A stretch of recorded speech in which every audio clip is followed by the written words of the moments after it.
What if I told you the most dangerous thing you can do with ChatGPT isn't a setting, it's a sentence? Hi, I'm Eric. ChatGPT is a wonderful tool. You can ask it questions, get help writing a letter, or plan a trip. But here's the thing many folks don't realize. When you type something into ChatGPT, that message gets sent over the internet to a company's computers. It may be stored, and in some cases, real people may review conversations to improve the system. So today, let's walk through 5 things you should simply never type into that box. Don't worry, this is easy, and once you know these, you'll feel a lot more confident. Number 1, passwords. Never type a password into ChatGPT. Not your email password, not your bank password, not any password. ChatGPT does not need it, and it cannot log in for you. If a message ever asks you for a password, that's your signal to stop. Number 2, financial and account numbers. That means credit card numbers, debit card numbers, and bank account numbers. ChatGPT cannot check your balance or pay a bill. You can absolutely ask a general question like, what does APR mean?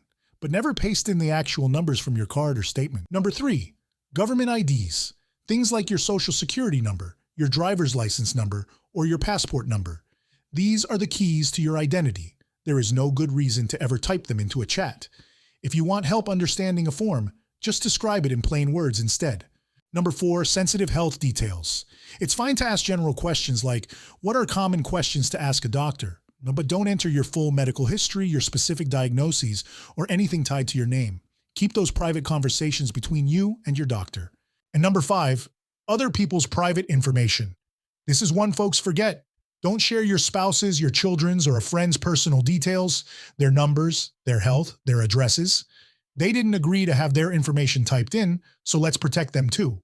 So here's one simple habit that makes all of this easy. Before you hit enter, pause and ask yourself one question. Would I be comfortable reading this out loud to a stranger? If the answer is no, don't type it. That one little pause will keep you safe almost every time. And since we're talking about passwords, let me share a friendly tip. Instead of trying to remember dozens of passwords or writing them on sticky notes, consider using a password manager. That's a trusted program that safely stores all your passwords for you, locked behind one master password. It keeps them in one secure place, so you never need to type a password into ChatGPT or anywhere it doesn't belong. Let's quickly recap the 5. Never tell ChatGPT your passwords. Never share financial or account numbers. Never give government IDs like your social security number. Keep sensitive health details private. And protect other people's private information too. Remember, ChatGPT is a helpful neighbor, not a vault. Use it for ideas, questions, and help, but keep your private details to yourself. If this made you feel a little more confident today, I'd love for you to subscribe, because we'll keep learning this together, one simple step at a time. I'm Eric, and I'll see you next door.